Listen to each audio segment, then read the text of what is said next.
Oye Cinema Club. I'm Michaela. This is JP. We're with Steve, Dino, and Jason. This week, we watched the cult classic and Criterion Collection masterpiece, House. So let's just start off with, how did everyone feel about this film? I love that you just flat out said it's a masterpiece. I did. It just is. One of those things where it's it's so itself that I have to admit that it's art, and I don't think it's something that could be replicated by anyone, if that makes sense. I agree with that statement wholeheartedly. I don't think anyone could remake this and have it have the same effect at all. And that's what makes it a masterpiece. It's the fact that I don't think it's no one could do this ever again. Can I go first? Anyone? Yeah, please. All right. Well, there's a lot to unpack here. Well, first of all, are you gorgeous or are you fantasy? That's you guys decide. Well, after tonight, I think it's pretty obvious. Yeah. It does not matter. They're both delicious. Thank you. That's right. So yeah, there's a lot happening in this movie, and I'm just gonna say I loved it. I flat out, full on loved it. I've never seen anything like it. I don't think anyone's ever seen anything like it. The interesting thing about the movie, the way it starts off with this kind of surreal, whimsical type of high school girl movie, and that's what makes it funny right from the start for me, because it's gonna descend into a horror movie at some point, and the way you start, it's this thing is really quirky. My first reaction to the movie was, this thing is really, really ahead of its time, because for me, it plays like an anime. It plays like every anime I've ever seen, and it takes place maybe 7 or 8 years before there was ever an actual anime. Mm-hmm. I'm what? What is this?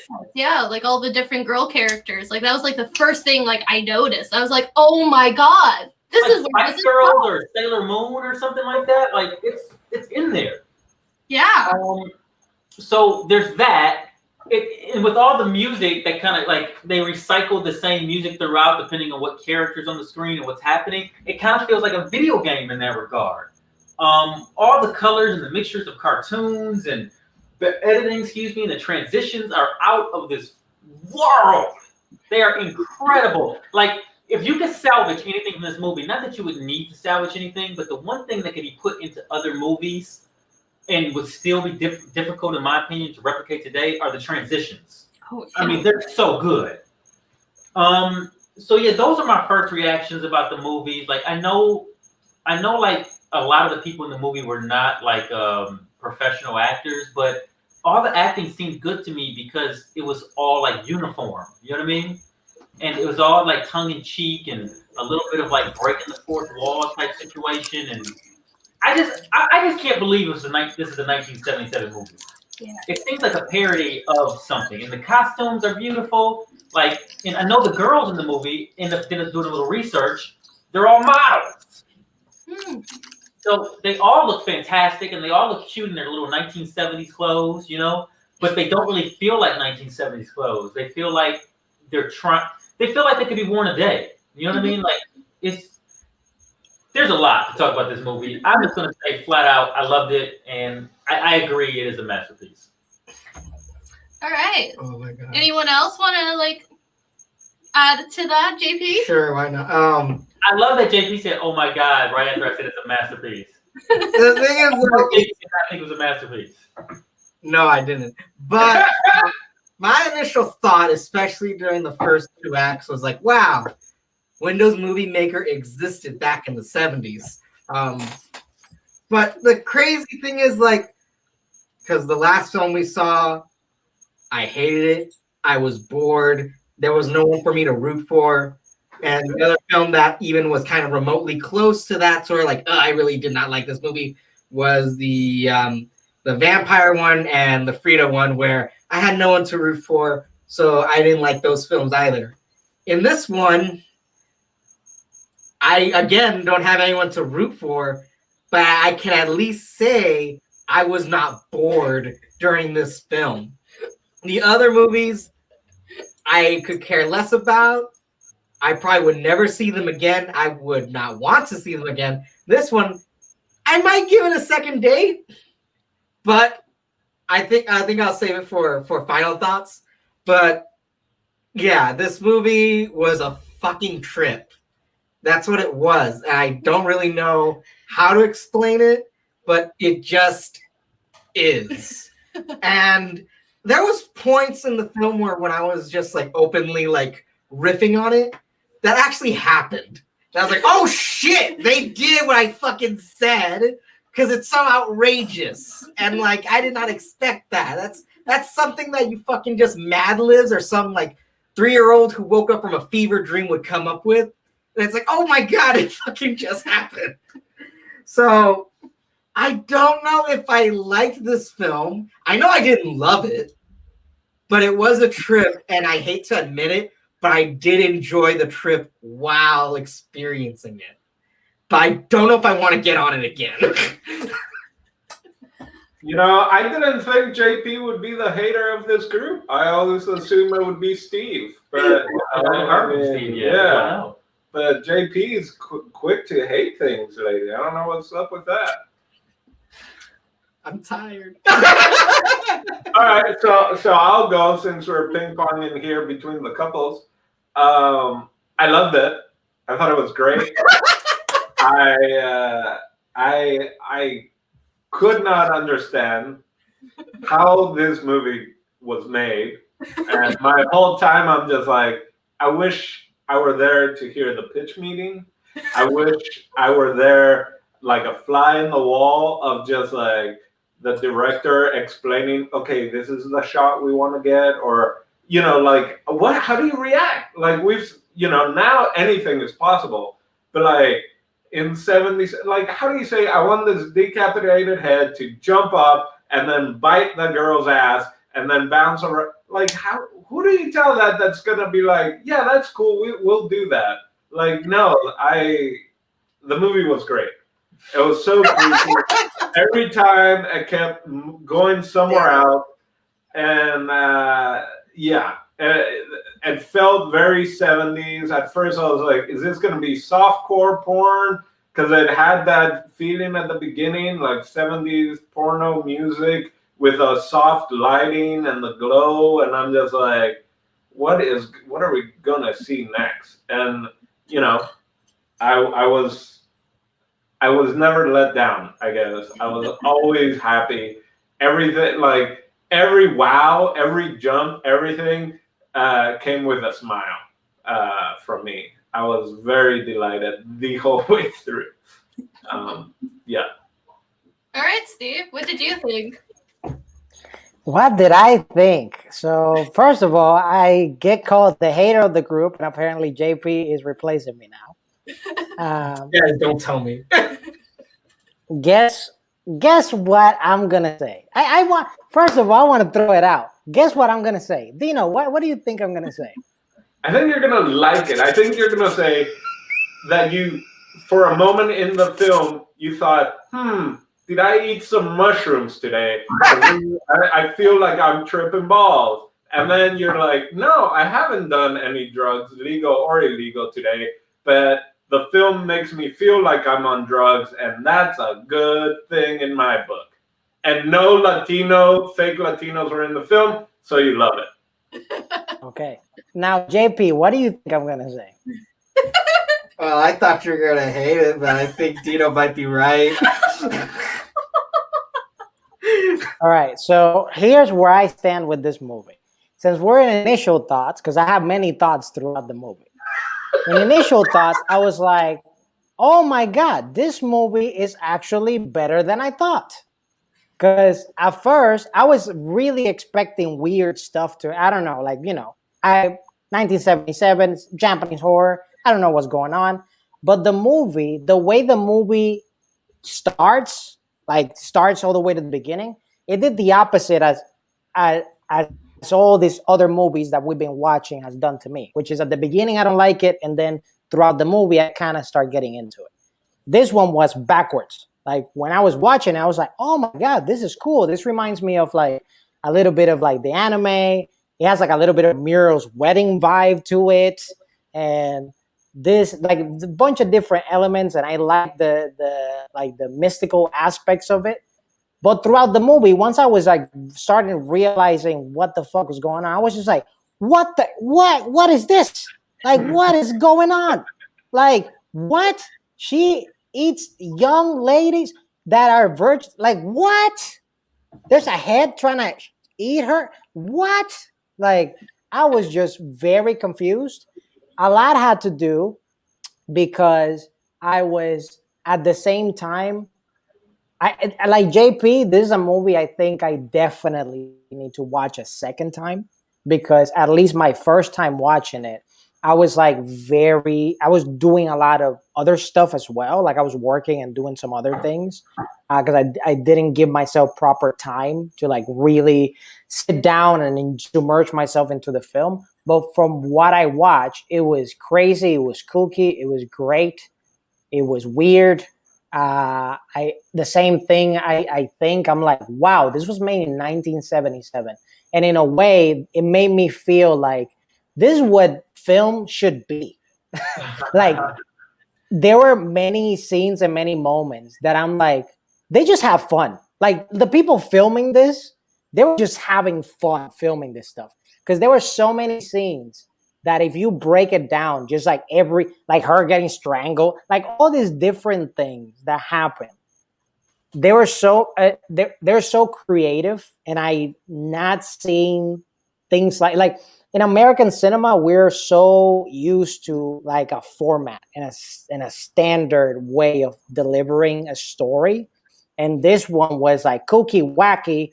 I didn't find out what was the whole point until much later into the movie because I was just so confused. What's the deal with this cat? What's the deal with this lady weirdly creeping by? Like so many things. The element, the one of the elements that I love throughout the entire movie was the stepmother. The way that they made her look like so angelic and all that stuff. I love that. So that's my initial thought. Because if not, I can keep talking. But yeah. I am completely just flabbergasted and floored. I am too, man. You caught me off guard with that, Steve. I really thought. I know. I thought you were gonna throw this movie in the trash. I got you, Steve. I got you. I think I know you. I think we'll be best pals forever now. It reminded me, I don't know why, but when I was watching the movie, for some reason, I had stuck in my head the song "Video Killed the Radio Star." Like it gave me like those vibes. I don't know why, but yeah. That's a good like tagline for this fucking film, though. Oh my god. This was made the same year Star Wars was. Okay. Yeah, it was. I thought that in the middle of the film. I thought the same thing. I was like, I can't believe this came out like months after Star Wars. And everybody was just like okay with it.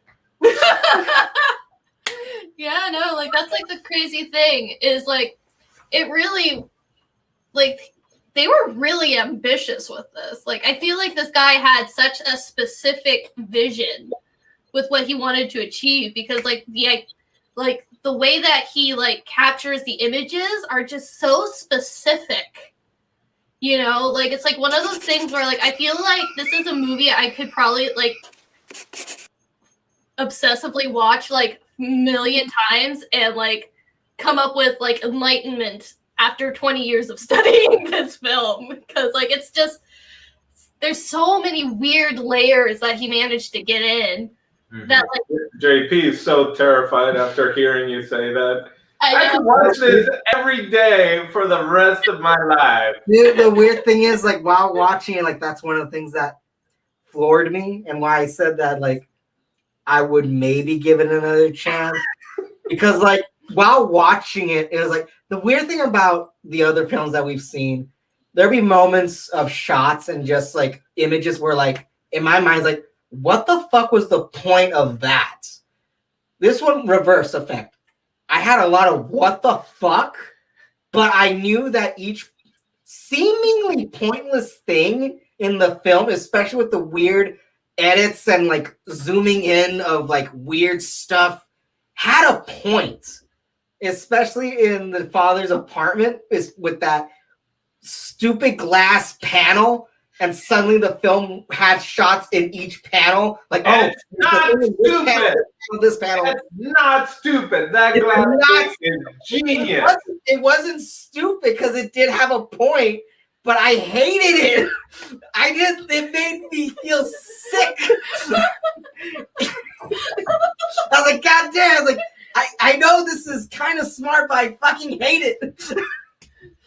All right, so I guess like that would be like the first thing is like, what was like a specific image that's like stuck with you for this film? You know, because like I feel like each specific part of the movie like could like be easily identified by like some person, like the way that they use color and all of that. You know, like I can't get over like the design of like the whole wedding gown thing, and how much that contrast did with like the rest of what was going on, like the white and like having to maintain that like sense of purity, and how that was like horrific in its own like sense, or at least that was for me personally. Oh, for me, like it's again another critique that I hated, but at least they actually stayed consistent with it. Was for some odd reason. So I think this is a cheat because a lot of shots had this where the foreground with the actors was real. They were in cities, they were in apartment buildings, and they were in a forest. But the background and the sky was Looney Tunes, miniatures, and fakes. Why was it real in the foreground, but completely out of like Disney in the background?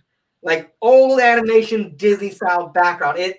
It boggled my mind, but at least they were consistent with it.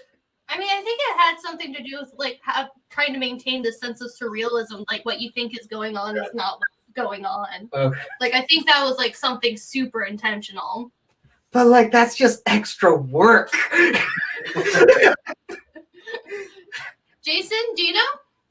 I loved a lot of the scenic shots, like the stuff that JP was talking about, the painted backgrounds. I loved that because it was first off, it was beautiful, and it took me a minute to like my brain couldn't quite process it right away, like for real in real time, it really couldn't. And I was like, is that real or is that a painting? And then I'm like, there's no way they got this perfect shot at this time of day and they waited all day to get this, 5 minutes, there's just no way.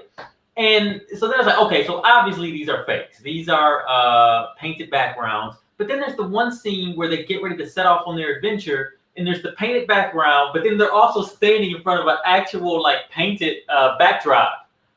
And it's just playing with the audience. I just felt like we were being fiddled. You know what I mean? Like it felt like we were violin strings, and Obayashi was just playing us the whole time.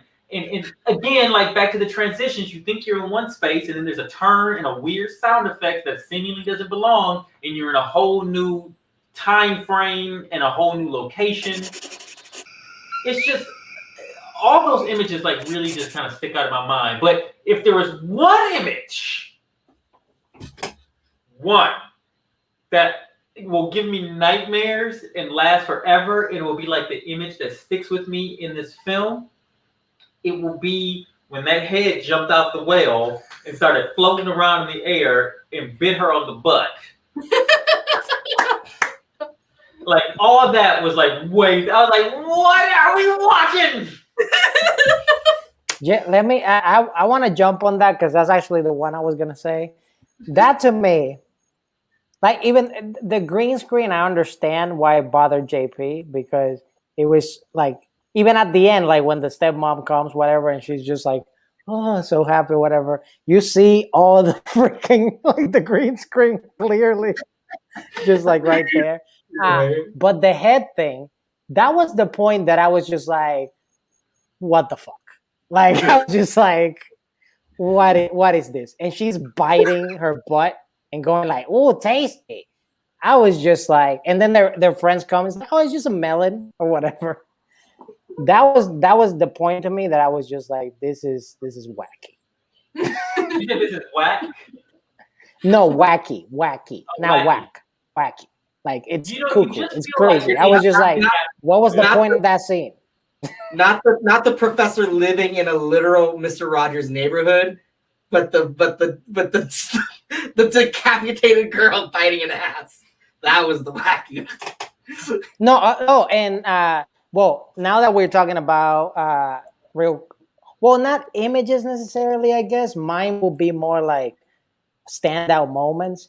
To me, was the scene that it's like at the very beginning, not very beginning, but like someone there that like all the girls are basically like in school and they're all talking, they're all having like all these crazy conversations, like, and it reminded to me when I was a kid and I was trying to understand the females. And I was just like, I can't keep up with like so many conversations. Like 1 second they're talking about this, and the next second they're talking about dicks and like sex and stuff. And like, It's like because they're I speaking remember, a completely different language or something, right? yeah, I was just like, can you stick to just one thing? Because I remember when I was in school and I was like just intercepting all these little circles, social circles. There were a group of girls that legit will obsess about a teacher. Like they will talk about the teacher's dick and like things like that. And they were having conversations like this, like about like these young girls, like obsessing about like, oh, he's so manly and like all this stuff. And I'm like, it's cool that they drop things like that. That's really what drew me into the movie, because it didn't start completely wacky. It was like there was realism. There was like this girl lost her mom and she doesn't want no one to replace those memories and those things. So that realism, that's what really brought me into the film. There were certain moments like the head that I was saying that it was just like, what is going on? But I didn't see any realism, not even at the beginning. I don't know. You're like, yeah, and it was a little weird when it was like, oh man, oh dead mom, okay, and it was like, and I did the math. It's like she died 8 years ago. I'm like, then you were like 3 or 4. You're not gonna remember your mom. You know, it was just a weird thing, but of images that like stick in my mind. Also, Dino thinks that was an 11-year-old. What? Mathematically, the girl in the movie. You said if it's 8 years 8 years had passed. since she died. Yeah, so you think she was 3 when she died?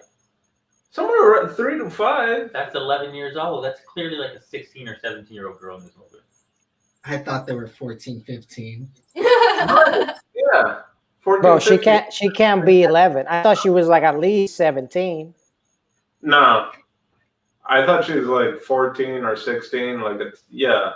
Anyway, point being, the one that I just loved was they were eating the watermelon, and the aunt then has the eyeball in the mouth, and she plays with the eyes and moves the eyeball in the mouth at the same time.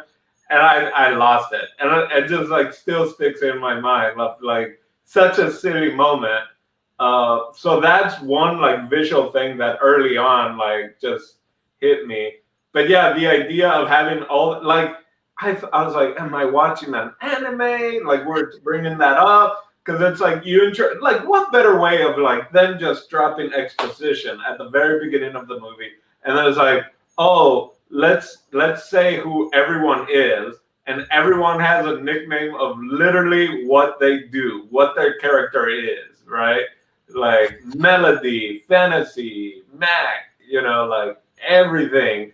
So stuff like that, yeah. But just set it up, and every time I'm like, who is that again? Oh, okay, she's singing or she's playing the piano. That must be Melody. No one else is doing that. Why was Matt called Matt? Because she's macking on everything. That's not a thing. They kept on saying it. It was like very awkward and offensive. And it's like, Mac's so fucking fat. What a pork. And I'm like, what? Just because she has one, like, she wasn't that.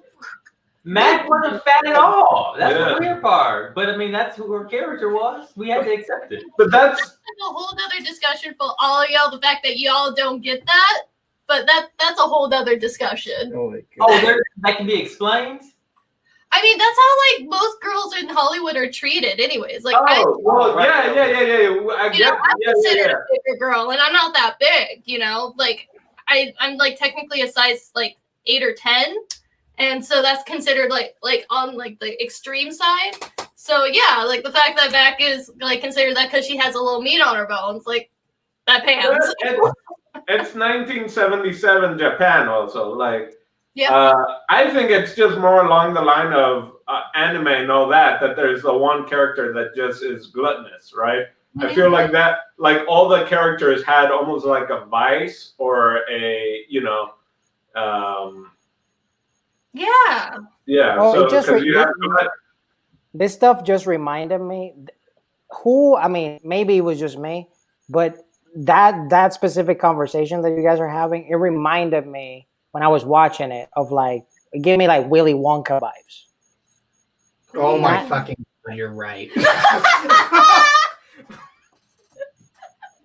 What about it gave you Willy Wonka vibes?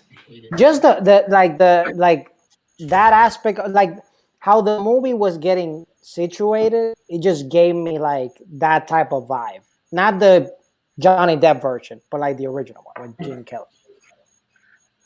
Or no, Gene Kelly. Yeah, Gene Kelly. Wow, the real original one. Yeah, the real original one. Wilder, even Wilder. Wilder.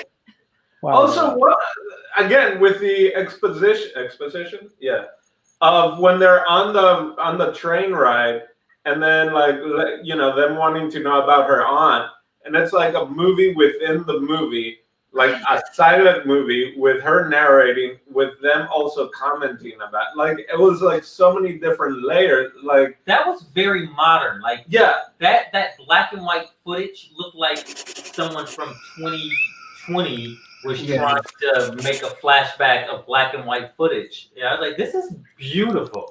yeah, like all the things, like clearly. It's like the director had carte blanche or something of just like, I want to try this out and I want to try that out, and Which is also weird because like I feel like Jason was on point. They did make it look like an old film, but I feel like that was the most crisp the images were in this entire movie, was this flashback of like pre-World War II Japan. And so like, and it's so funny. Like my favorite moment from that flashback is when you find out how the uncle died, why the ghost now exists or whatever the fuck, because the uncle never came back. He was basically the co-pilot, and his pilot got shot, and his just monotone reactions are like, well, I guess I'm gonna die. I think he wasn't even the co-pilot. It's like he was just riding in the plane, Right. like getting a ride, because he didn't have a hat. Like he was in his like nice uniform, like Right. no headphones, no goggles, no nothing, and like shot up, and it's like open, and it's like, well, this sucks. Like that was the reaction, and it was great. I loved it. I enjoyed all of it. So. I feel like that could be like when you said a movie within a movie. That's like so many fucking scenes in this damn movie. Yeah. Like the beginning is it Gorgeous? Mhm. Gorgeous's family troubles. Then when we see all the girls together, it's edited completely differently from that. And then when you see the professor's betrothed, he lives in a complete fucking different world where everyone's singing and shining shoes. And they were ballet shoes too.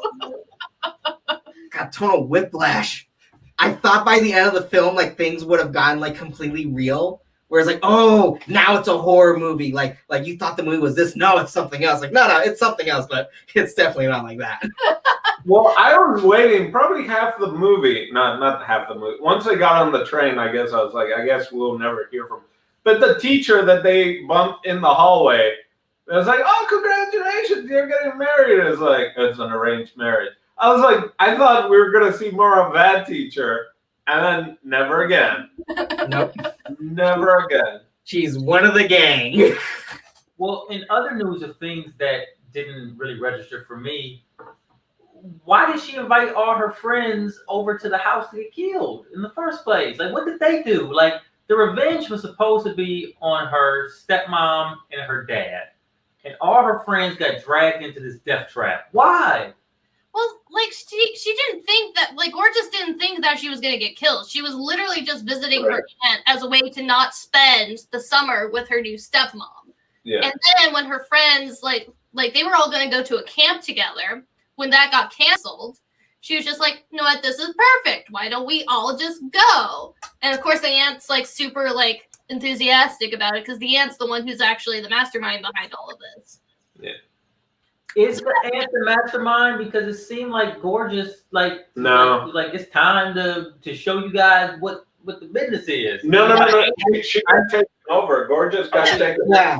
And it was Blanche. I blame Blanche because cats are psychopaths. Right. So Exactly. the cat was the one running the show the whole time. Okay, one other question. What happened to Togo, Mr. Togo? Like Bananas. Bananas. he got turned into bananas? Yeah. You got crushed by the watermelon guy. How come that didn't like, did I miss something? No. I just, by the time the stepmom showed up, he was a pile of bananas. Yeah, but he said I want bananas, and then it cut to the next scene. Yeah. I don't know. I think that's the movie. Something happens, and then you cut to the next scene. Yeah, but like we never saw him turn into bananas. No. But he said bananas. Bananas. But yeah, what was that? Was he like freaking out? Why did that happen? Why does it rain? It's just like it's story elements. It just threw me. But by that point in the movie, we're in the third act, and like I'm like, well, anything goes. There was clearly some translation issues. Also, I felt where some of the dialogue in reading it, I was like, this is weird. This, I was like, this doesn't even make a sentence. But yeah, the bananas. And he was a pile of bananas in the morning. I saw it was fairly simple. I mean, you saw the watermelon guy just disintegrate into a skeleton. How did that happen? Yeah. The guy said bananas and the guy disintegrated. So you don't have an issue with the guy disintegrating into skeleton. Yeah. But an issue with the guy just turning into bananas. Because we didn't see it happen. That's my issue. Oh. Up to the audience. Well, I guess that like leads me to like my next question for y'all. Like, what was like your favorite death in this film? Oh. You know, like if you had to choose like one death to like really like hook someone onto this, like what would be the one you would describe? My sanity. Well, the death of your sanity. Well, I think you got to admire how after each death, the girls sort of became ghosts, and their ghosts became like playful. Mm-hmm.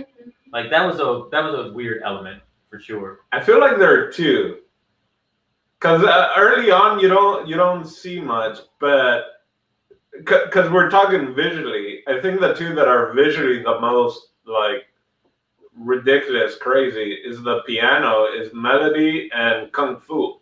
Yeah. Those are the ones where I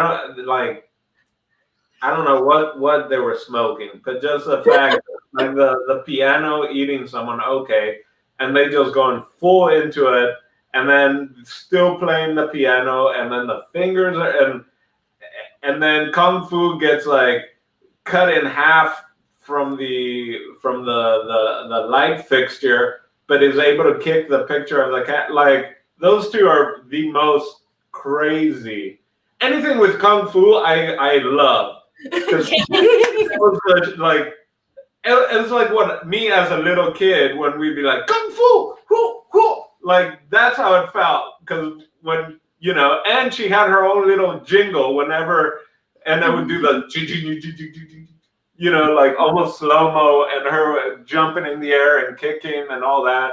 So I'll go with kung fu over the piano just because she was getting electrocuted and she fought valiantly till the end. To the very end. Yeah. She was only legs. She was like, I'm gonna give it one last kick, and she did.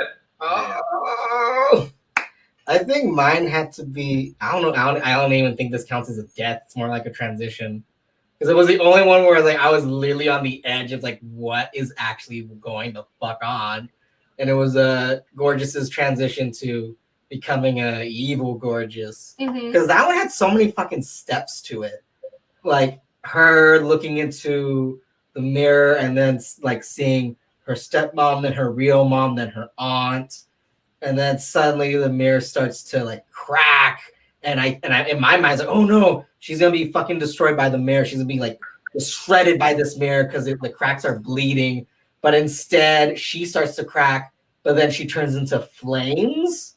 And I was like, what the fuck is going on? I guess that's the imagery, like I guess the go-to in my head now that I'm connecting the dots is like a rebirth, kind of like a phoenix turning into fire.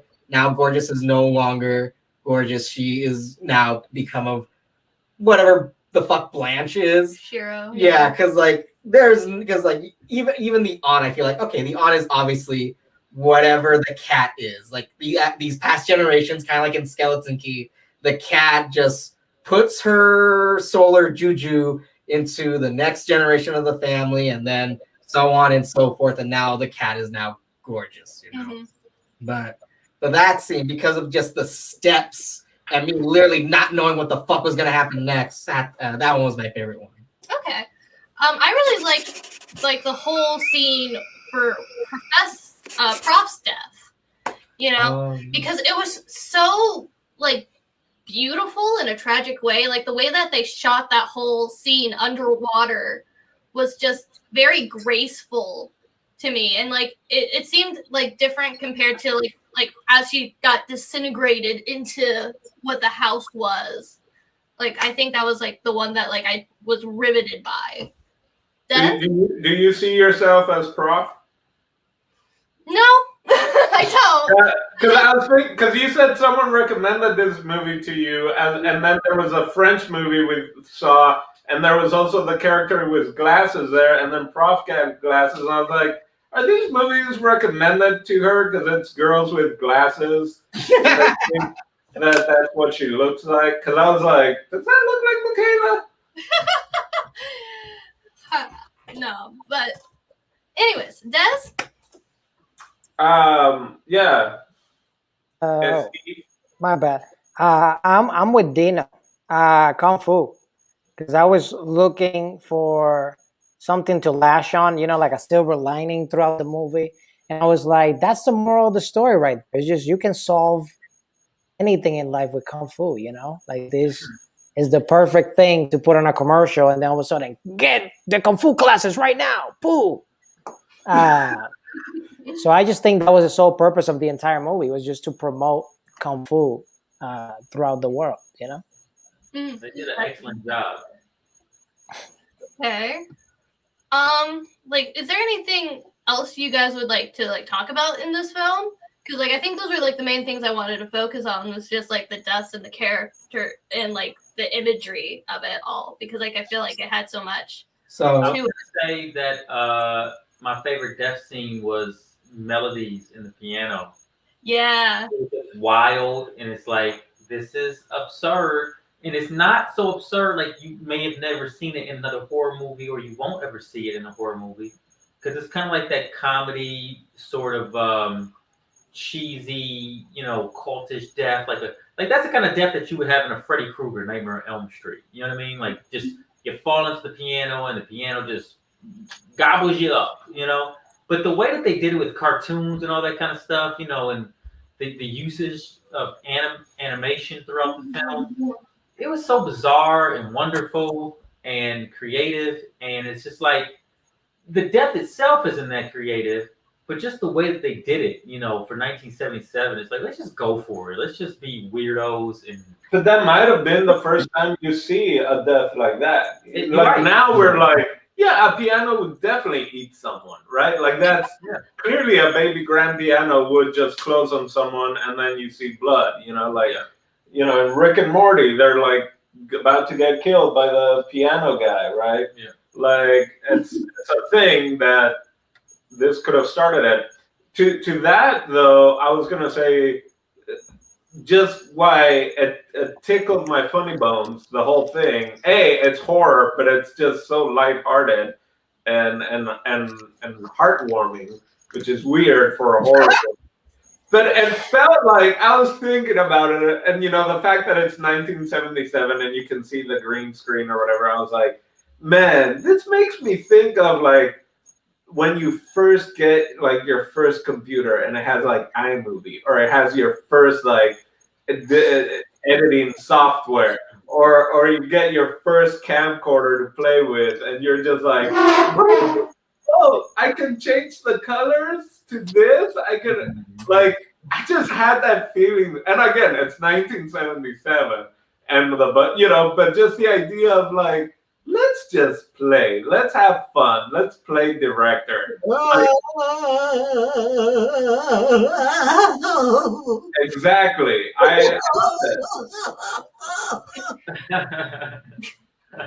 You know, so why were you hating that, JP? Because it seems like this would be right up your alley. You know what? That's probably why I hated it. It's too close to home. On a cringe mirror and be like, ugh! All my ideas have been taken. No, because even like with the piano death, I thought it was so fucking clever that Melody was actually commenting on her own death. I was like, oh, this is quite provocative, isn't it? Yeah, she took her death like a champ. Yeah, she really did. She was screaming, but like the whole time she was just like, oh dear. There goes It my does feel like it feels like there's 7 movies in here. Yeah. 7 different types of like. He's like, you know, let's just do all styles. Just anything that comes to mind. We're gonna stylize this thing, and it's so hard to put into words when you've seen something this new that you've never seen before, and it's just bizarre and refreshing. Mm-hmm.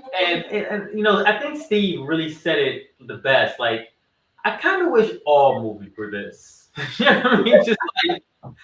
Just sit there and just throw things at me for 90 minutes and I'll go home. You know? Yeah, well, and I think that's like why it would be so hard to replicate. You know, like it almost like kind of reminds me of like, the rawness of The Room in a way. Yeah. You know, where it's just like it's something that if you like anyone who would try to like make this, you could tell that they were trying to make this. Yeah. How original this is. Yeah, it's totally a one-of-a-kind thing. You know, when you see movies like this, it kind of makes you question sort of everything you've ever seen in your life. Because it's one of those things that you probably don't see this movie unless you're a person who watches a ton of film. Otherwise, you would never even get to this thing, right? And or you have some like crazy acid bending stoner friends like, man, you gotta see this movie, bro. It's gonna blow your mind. You know, unless you're one of those two, you're not going to ever see this thing. Mm-hmm. But when you do see it, you realize like you've never seen anything before. Yeah. You've had no experiences in life, and there's 1,000 things in this world that you have no like concept of. Mm-hmm. I don't know how this movie hasn't been like Rocky Horror Picture Show, all these movies that are a huge cult thing. Like, how is this not up there? Honestly, this is better than Rocky Horror Picture Show. I mean, how is this not up in those conversations of those movies? Like, I thought I had a decent background of films and like weird films and all that, but this didn't even touch my radar at all. Had anybody ever heard of this film before it was recommended last week? No. because someone recommended it to you, right? Well, that was part of it. Like I've always like seen it floating around, like because like I'm really into like classic horror films, like Boris Karloff, Bela Lugosi. Like I have all of their films, and of course that leads to like going from like Frankenstein to like The Corpse Vanishes, and then next thing you know you're watching all of Romero's stuff, and then the next thing you know you're watching all of like the B horror films of the 50s. And then like I've seen it pop up in like the circles of stuff that I've never like gotten around to like actually watching it. And like the fact that I had someone going like, no, Michaela, like if this is something that you love, you need to see it, you know, to the point where like I actually had an opportunity to bring it up. Yeah, no, like I've been wanting to watch this for a long time. Yeah. So. Yeah. It's been on my radar for a while. I'm really happy I got to experience it because it's an experience. You don't just watch this movie. It's totally visceral. You have to experience it.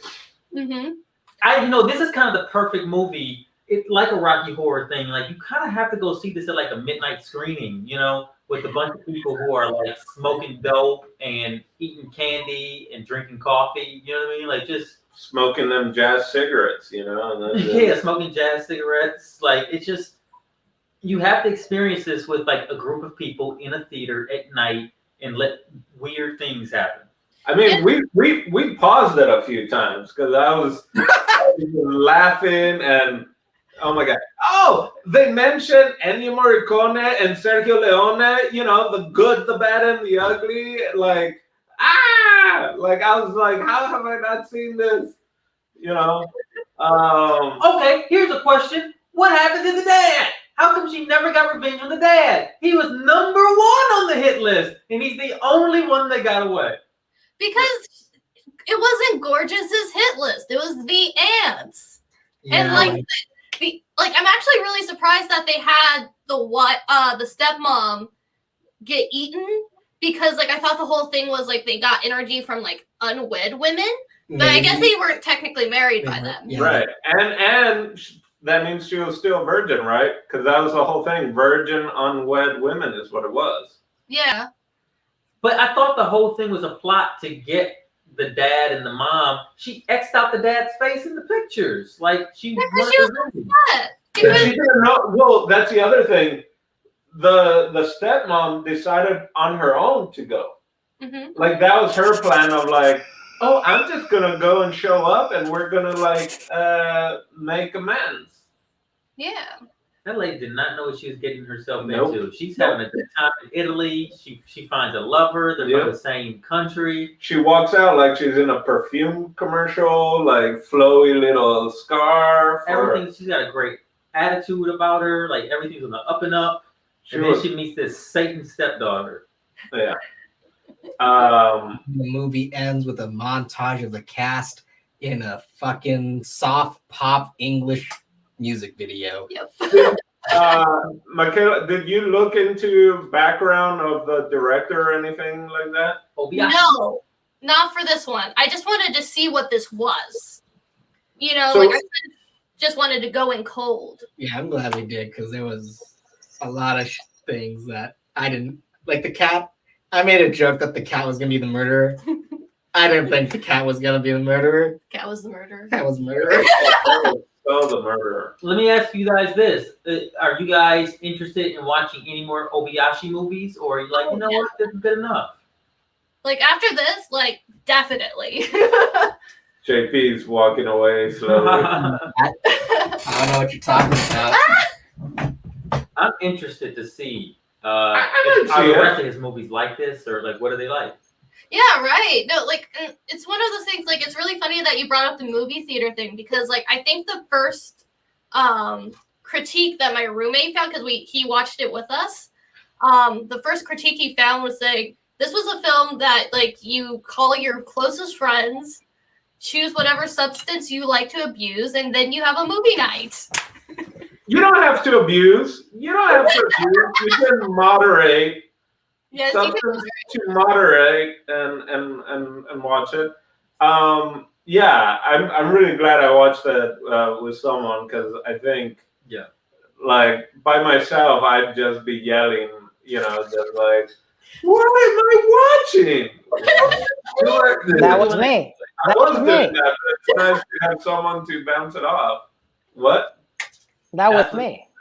Yeah, by yourself, and it's just an echo, right? It's not as fun. And I also think that, like, depending on who you're watching it with, would change the way you see the film. Oh yeah, for sure. You know, like, and I think that's like part of its charm. It's just like I feel like if I watched this like 3 different times, each time I would like notice something or like connect to something in a very different way. Oh yeah. You know, because there's just so much going on, and there's just like so many layers. I miss the movie theater. Me too. So I guess with that, should we start final thoughts, or I guess that's kind of what we were doing. Kind of, yeah. Yeah. I'll start with my final thought because you guys literally already said it, to be honest. Where as much as I didn't enjoy my first experience, I could at least say I wasn't bored, and I could only recommend it to definitely because this is definitely a movie night film. There is no way in hell I could recommend this to someone to watch it on their own. It has to be in a group setting. And I actually would recommend it to anyone because this film is so fucking out there that I don't think it has like even it doesn't grab onto like a specific niche like at all, in my opinion. Mm-hmm. Like anybody can find something quirky and amazing in this movie. Hopefully they'll enjoy it better than I did.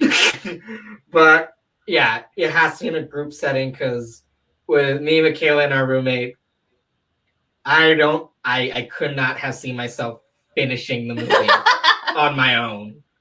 That's fair. So like if you're gonna watch it, don't do it by yourself. Yeah, no, like it really brings participation into like what a film could be. And like I feel very strongly that there is a reason why this is a cult classic, and like this is a very special piece, and like this is something you share with someone that you want to share it with. Yeah. So I don't think it should be called classic. I should think this could be a classic. Like I think it's up there. It's definitely because it's so bizarre. It's so different. I guess I'll take it. I would recommend this to everyone. I was just thinking, and yeah, when you said like it should be in the theater, it's like who do we write about? They do the movies at the cemetery. This would be great, I think. There, right? God, this has not been done in Hollywood Cemetery, then that's incredible. no, they have. They've done it. Oh. there. Yeah, like Secret Movie Club does it like every. No, but this Halloween-ish. particular film. Yeah, this one. Really? Mhm. Okay. They did this at the cemetery. You watch it with me with Secret Movie Club, but you were like, no, this looks scary. So I've been trying to get him to watch this for years, y'all.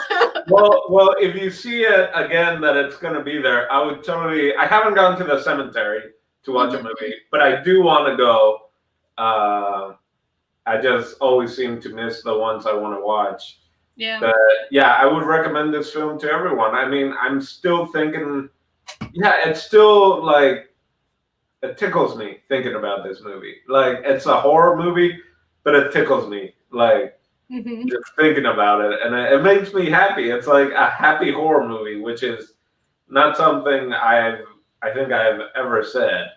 But it made me so happy at the end. Just like I don't know what happened. It was like no one won, right? Like there was no clear like, well, that's good, and I loved it, and yeah, it just makes me happy to think about it. How ridiculous it is. I think I would recommend this movie to literally everyone.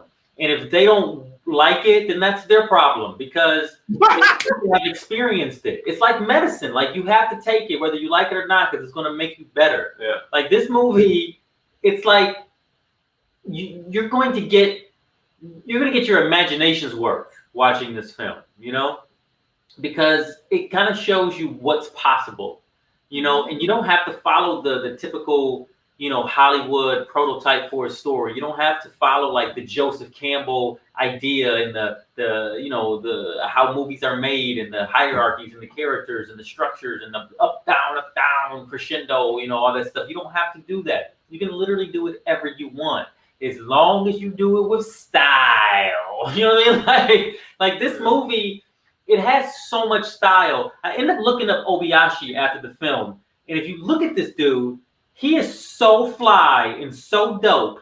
Like his clothes are dope, his hair is dope, his energy is dope. He's smiling all the time. He's just having a life. He's having a good time. And he's not here to impress anybody. He's just doing whatever he feels like. And that's what makes this movie awesome. Because if someone can make a movie that feels this disorientating, but deliberately, they can clearly make a Hollywood formulaic film and it be, some classic piece of cinema. He's totally capable of that, but he chooses not to. He chooses to do something so outside the box without completely reinventing the wheel. He's like pulling a Miles Davis. Like, okay, that's film. We've done that before. Let's do something completely different and see what happens. It's totally experimental, and it's awesome, and I would recommend it to everybody. Everybody has to see it, just so that you can know that this thing even exists. And if you hate it, okay, you hate it. So what? If you love it, you're welcome. I feel like I won. Yeah, especially again, right? Like anyone who says, "Oh, I like films," is like, "Have you seen House?" And they're like, "Oh, the TV show?" No, You the ain't movie. seen nothing. Yeah. House Party? No. House. Like it needs to be like if you say you're interested in film, I feel like you gotta watch this. Yeah. This I think is a game changer. Again, whether you like it or you don't, this is like completely different. Yeah. There are certain movies that come out in certain decades or certain time periods that change everything completely. Why is everyone not losing their mind about this movie? Like, still, even though it came out 44 years ago or whatever, 42 years ago. Like, why is everybody not losing it still about this thing? Apparently, it only made it out here in 2008.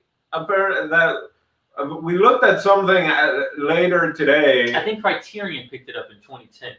Or wow. yeah, so yeah, but like in 2008, I thought I heard that it showed at some film festival here in the U.S.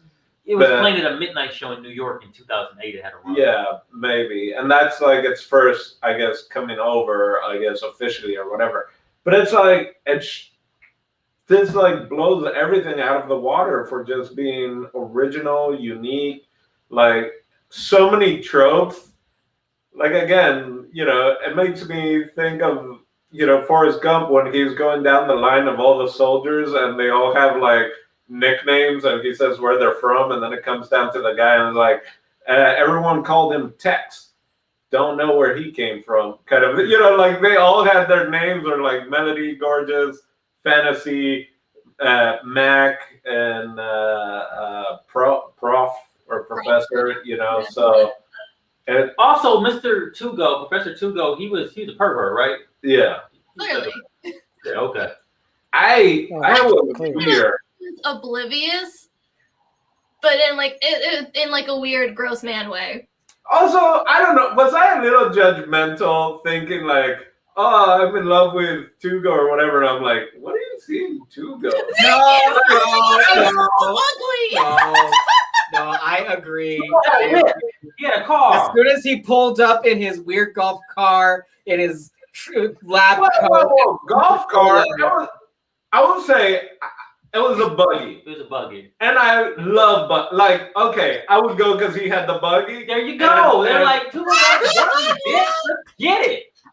All right. And the mutton chops were a little like, you know what? I gotta. And he lived on like Sesame Street. That's exactly where he lived. He lived next to Mr. Rogers. He wore a stupid fucking hat. No, that's the hat of the time period. All right, Des, what's your final thoughts? Oh yeah, Steve. My final thought, JP is gonna hate me, but I really think this movie re-inspired me to get back into film. You know what I'm saying? Like Oh my because shit. because I was so stuck, you know, in the same loop of like the Hollywood formula because they spit out the same movies constantly, just strapped in the same like storyline arc. And this was so out of the place that I was like, you know what? I can do whatever the fuck I want. It don't matter. Like I can throw spaghetti if I want to. I can make something connect and something don't. I can explain something where supposedly I'm gonna explain storyline, but I never do. I just leave it open. You know, I can just do anything. And it really, yeah, the wackiness, the craziness, the fact that it was done in 1977, all those things played major factors into inspiring me. And honestly, I am even more open now to open my palette into watching in the very near future more Japanese film, especially like old Japanese film. Oh, just me. I'm very proud. No, like I'm like Great. so enthroned. Like I'm so glad that everyone really liked it. Like I'm so happy about this. Is it a little bit fatigue after the last film we watched and no one enjoyed the last one? And then this came out and I was like, oh my god, there's no like fake gangsters in it. Or there's no like... There's no Anne Hathaway titty here. Just a There's bunch of still one arms titty and- though. A tale of two titties. Oh You know? yeah, there was. Mhm.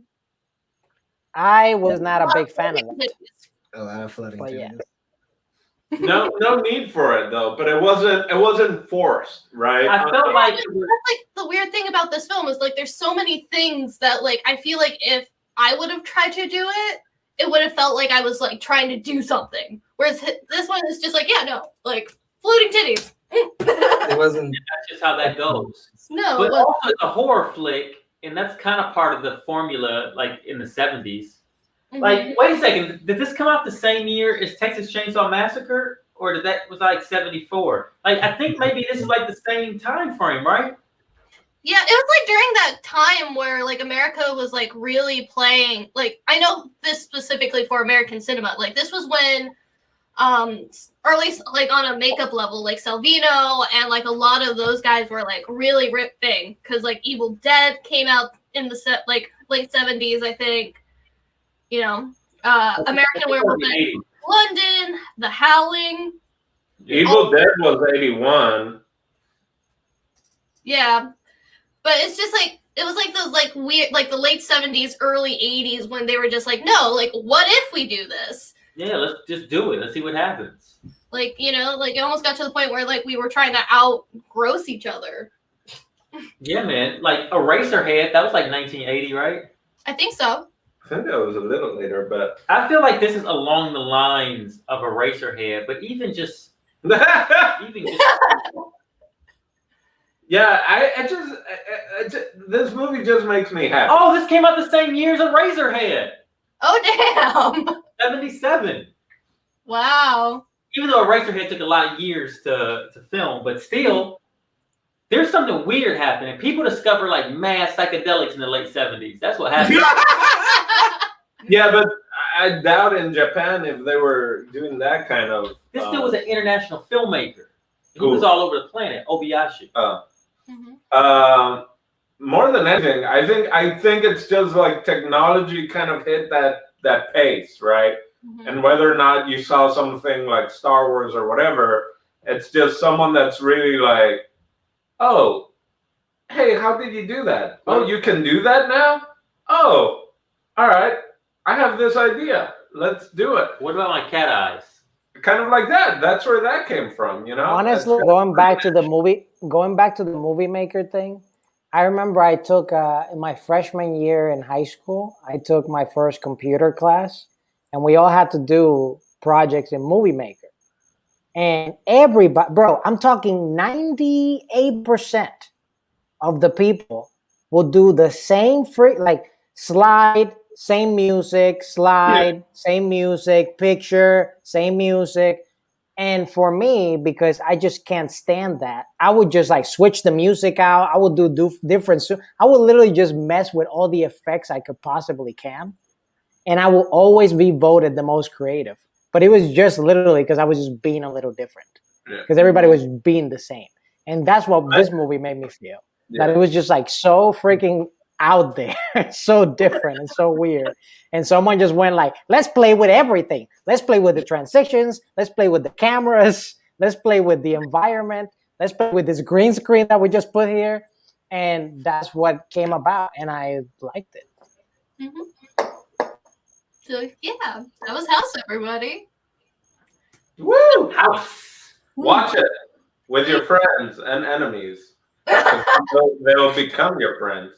Enemies. Definitely one of the most interesting movies we reviewed so far. Yeah. Steve, tell us what we're getting into next.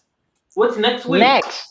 Next. So we are about to embark. Not now. The next one.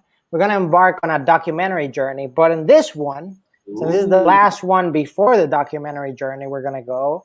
I have 3 movies that I can't decide on, and there's 4 of you guys. So that means if each one of you picks one movie, one person will be the tiebreaker, because I'm not gonna vote. And how we're gonna do it is you're gonna pick number 1, number 2, or number 3. You're not gonna tell me yet.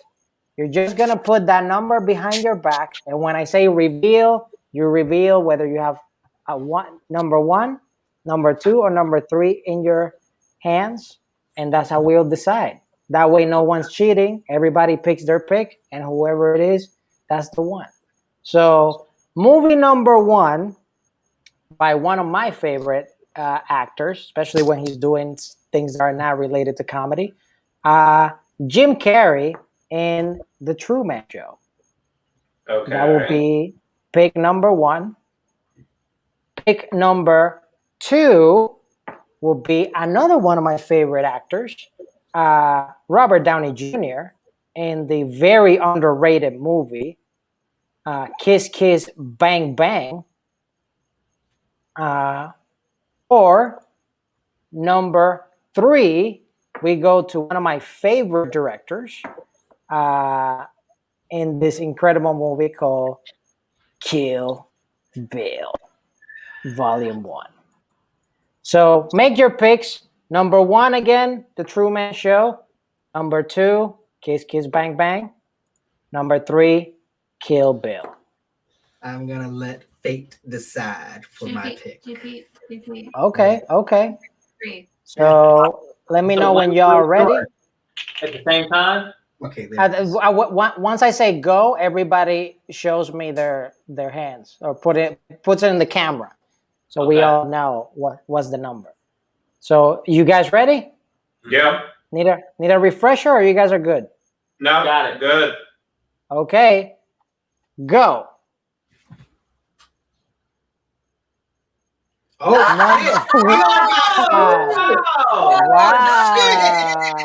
Wow. I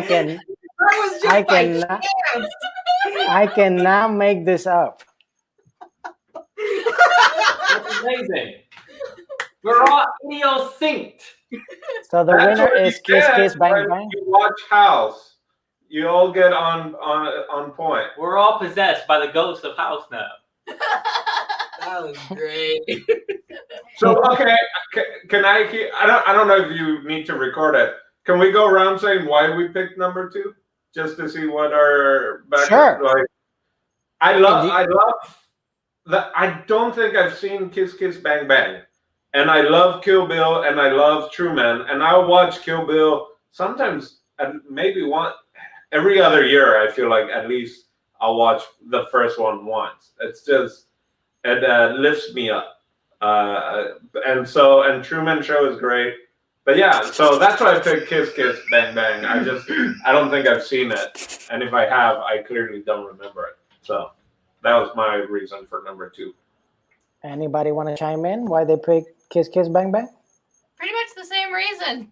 I haven't seen it before. It's funny because like out of the 3, I've never seen it either. But mine was literally by chance. I rolled the dice for that one. So okay. So that was totally by chance. Same for me. Never seen it before. I've always wanted to see it. Someone recommended it to me years ago, like when it first came out, and it just got past me. So I'm happy to see it now. I'm actually glad that this was the movie that got picked, because Truman Show was a dilemma I had with Eternal Sunshine of the Spotless Mind. That I was between those two movies before, like a previous pick that I had. Kiss Kiss Bang Bang was one that I actually wanted to be part of the cinema club. And Kill Bill was just last minute. I was like, oh, this is a great movie, and I wouldn't mind watching it. But I'm glad that literally unanimous decision, Kiss Kiss Bang Bang next week. Right on. So for Michaela, JP, Gorgeous in Fantasy, and Steve Des TV, we'll catch you next week. Bye-bye. Hello there, I am Steve Des from Oye Dimelo Network. Don't forget to subscribe, and also don't forget, you can literally click there or click there, and you watch more videos. Isn't that great?